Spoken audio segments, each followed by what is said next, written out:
This is the story of Lady and the Tramp. You can read along with me in your book. You will know it is time to turn the page when you hear the chimes ring like this. Let's begin now. One snowy Christmas, Darling received a very special gift from her husband. She unwrapped the brightly wrapped box, and out popped a beautiful little puppy. Oh, Jim, dear, she's beautiful. I think I'll call her Lady. Lady had found a very happy home with Darling and Jim, dear. Her afternoons were spent playing in the park with Darling, and later she would race Jim, dear, home from work. One summer day, Jim, dear, came home with a surprise for Lady. Here you are, girl, your very own collar and license. Why don't you show them off to Jock and Trusty? Lady trotted proudly next door to see the neighboring dogs. Notice anything different, Trusty? Why, Miss Lady, Drawled the aging bloodhound. you've got a new collar. Jock the Scotty added, Aye, and it looks very expensive. Later that summer, Lady noticed a change in Jim, dear, and Darling. The races home stopped, as did the afternoon walks. Instead, Darling just sat home and knitted. Poor lonely Lady sat outside and wondered why her owners were acting so strangely.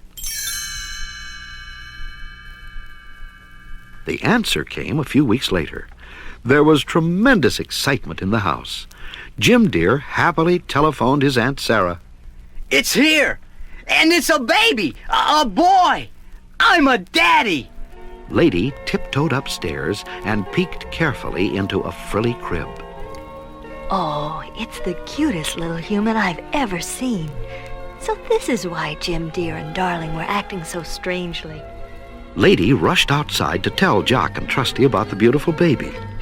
As she talked, a stray dog with no collar or license entered the yard. He sauntered right up to Lady. Hello, Pigeon. I couldn't help overhearing your conversation, and I think you're all wrong. Why, babies are just cute little bundles of trouble. Jock had heard about this intruder. His name was Tramp, and he always managed to escape the dog catcher's net. Jock didn't like it. Off with you now, you mongrel! When Jim, dear, and Darling left for a weekend, Aunt Sarah came to stay with the baby. And much to Lady's dismay, Aunt Sarah had brought along her 2 Siamese cats. They were troublemakers from the start. One cat headed right for the canary cage, while the other tried to make a meal out of the goldfish. Lady chased after them and spoiled their plans, but not before the cats had made a shambles of the living room. Aunt Sarah came running. Merciful heavens! Look at this mess! The 2 pesky cats pretended to be hurt. Aunt Sarah cuddled them. Did that wicked dog attack you, my innocent little angels? Well, I know how to take care of that ruffian. Aunt Sarah didn't waste a moment. She grabbed Lady and marched right down to the local pet shop. Clerk, I want a muzzle. A good, strong one. The shopkeeper strapped a heavy muzzle onto Lady's face.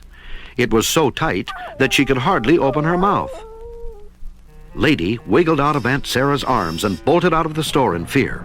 Up one street and down another she fled, trying to escape the horrible muzzle. She soon found herself lost, and in a very bad part of town. 3 big dogs spotted Lady and gave chase, snarling and snapping, until they had her trapped in a blind alley. As the snarling dogs inched closer to Lady, another dog leaped to her rescue. It was Tramp. Single-handedly, he fought the vicious dogs and sent them yelping away. Then he turned to Lady. Hey, Pidge, what are you doing on this side of the tracks? I thought you... Huh? A muzzle? Oh, you poor kid. We've got to get that thing off. Come on. Tramp led Lady to the city zoo. At a pond, they found a beaver struggling to pull a heavy log into the water. Pardon me, friend. It looks like you need a log puller. I happen to have a handy-dandy one here, modeled by the little lady. Just nip it off and it's yours. The beaver quickly nibbled through a strap, and Lady was free of the hated muzzle. Come on, Pidge. Let's find a place to celebrate. Tramp seemed to be known and welcomed everywhere they went. He had a different place to eat every day of the week. It's Wednesday, Pidge. That means we go to Tony's restaurant. You'll love it. Tony had a plate of bones all ready, but when he saw that Tramp had brought a lady friend, he served them a delicious dinner of spaghetti and meatballs. Then Tony took out his accordion and sang a beautiful love song, while Lady and Tramp dined by candlelight. Lady marveled at Tramp's carefree life, so different from her own. After the romantic dinner, Lady and Tramp walked through the park to the top of a hill overlooking the city. Look down there, Pigeon. There's a great big world out there with no fence around it, where two dogs like us could find adventure and excitement. It sounds wonderful, Tramp, but who would watch over Jim, dear, Darling, and the baby? You win, Pidge. I guess we're just too different. As he escorted Lady home, Tramp noticed some hens sleeping in a yard. Hey, let's wake up those fat, lazy biddies. But won't we hurt them, Tramp? Nah, we'll just stir them up a bit. It'll be fun. Tramp raced into the yard, barking wildly. Chickens went fluttering and squawking about until the owner rushed outside with his shotgun. That's the signal to get out of here, Pidge.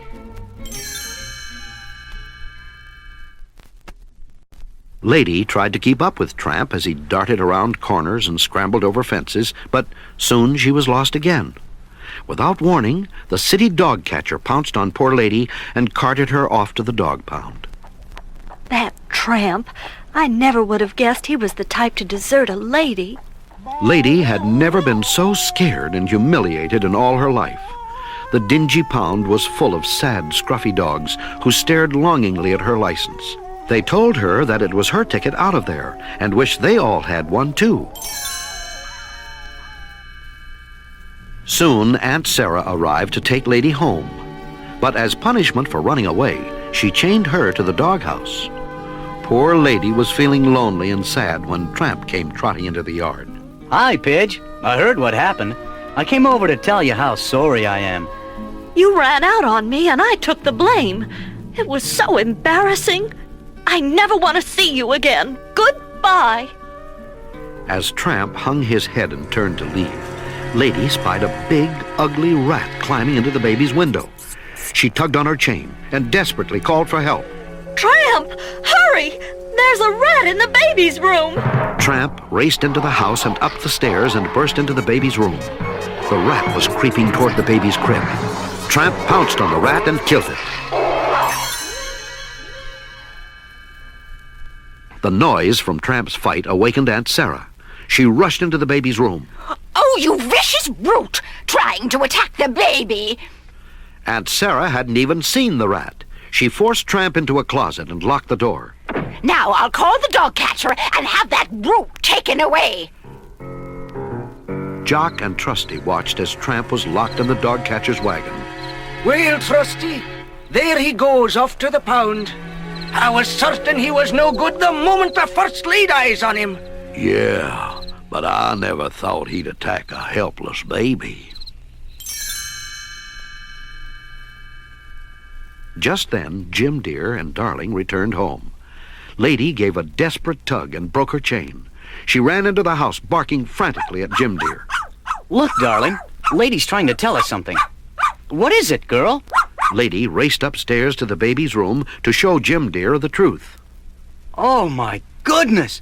Darling, come here! What is it, Jim? Oh, a rat!